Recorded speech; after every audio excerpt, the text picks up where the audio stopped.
ಸನ್ಮಾನದ class ನಮ್ಮ ಸುತ್ತಮುತ್ತಲಿನ ದ್ರವ್ಯಗಳ ಪಾತ್ರದ 15ನೇ ಪ್ರಶ್ನೆ. ಕುದಿಯುವ ಬಿಂದು ಎಂದರೇನು? ನೀರು ಕುದಿತಾ ಇದೆ ಅಂತೀವಿ, ನನ್ನ ರಕ್ತ ಕುದಿತಾ ಇದೆ ಅಂತೀವಿ. ನಿಜವಾಗ್ಲೂ ರಕ್ತ ಕುಡಿದ್ರೆ ನಾವಿರಲ್ಲ ಅಲ್ವಾ? ಹಾಗಿದ್ರೆ ಕುದಿಯುವ ಬಿಂದು ಎಂದ್ರೇನು? ಕುದಿಯುವಿಕೆ ಅಂದ್ರೆ ಏನು?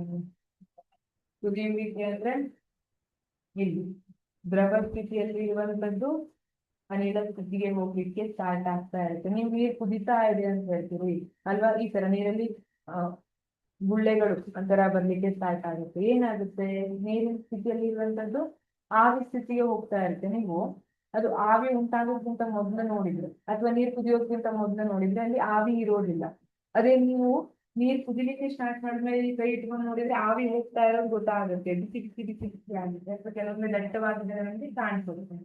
ಹಾಗಿದ್ರೆ ಈ ಬಿಂದು ಏನಿದೆ, ಆ ತಾಪಮಾನ ಏನಿದೆ ಅದನ್ನ ಕುದಿಯುವ ಬಿಂದು ಅಂತ ಕರೀತೀವಿ.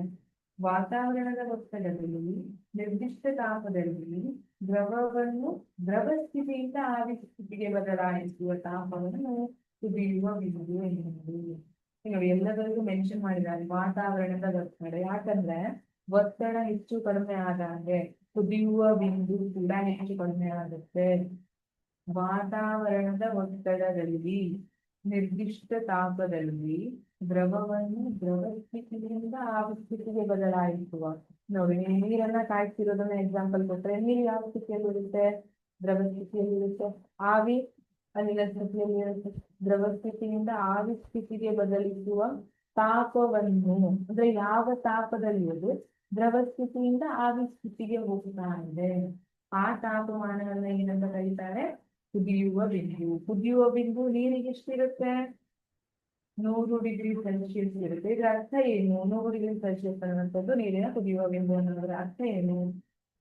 ಅದರ ಅರ್ಥ ಏನಂದ್ರೆ, ಈಗ ನಾನು ನೀರನ್ನ ಇಟ್ಟಿದ್ದೀನಿ, ಈ ತರ ಬೀಕರಲ್ಲಿ ಅಥವಾ ಪಾತ್ರೆಯಲ್ಲಿ ನೀರನ್ನ ಇಟ್ಟಿದ್ದೀನಿ. ಇದರೊಳಗೆ ಥರ್ಮೋಮೀಟರ್ ಅನ್ನ ಇಟ್ಟಿದ್ದೀನಿ. ಥರ್ಮೋಮೀಟರ್ ಅನ್ನ ಇದರೊಳಗೆ ಇಟ್ಟಿದ್ದೀನಿ. ಈಗ ನೀರನ್ನ ಕುದಿಸ್ಲಿಕ್ಕೆ ಸ್ಟಾರ್ಟ್ ಮಾಡ್ತಾ ಇದ್ದೀನಿ. ನೀರು ಕುದಿಲಿಕ್ಕೆ ಪ್ರಾರಂಭವಾದಾಗ ಎಷ್ಟು ನಮಗೆ ಥರ್ಮೋಮೀಟರ್ ಎಷ್ಟು ಟೆಂಪರೇಚರ್ ತೋರಿಸ್ತಾ ಇದೆ? 100 ಡಿಗ್ರಿ ಸೆಲ್ಸಿಯಸ್ ಅಂತ ತೋರಿಸ್ತಾ ಇದೆ. ಇದನ್ನ ಏನಂತ ಕರಿತೀವಿ? ಕುದಿಯುವ ಬಿಂದು. Thank you.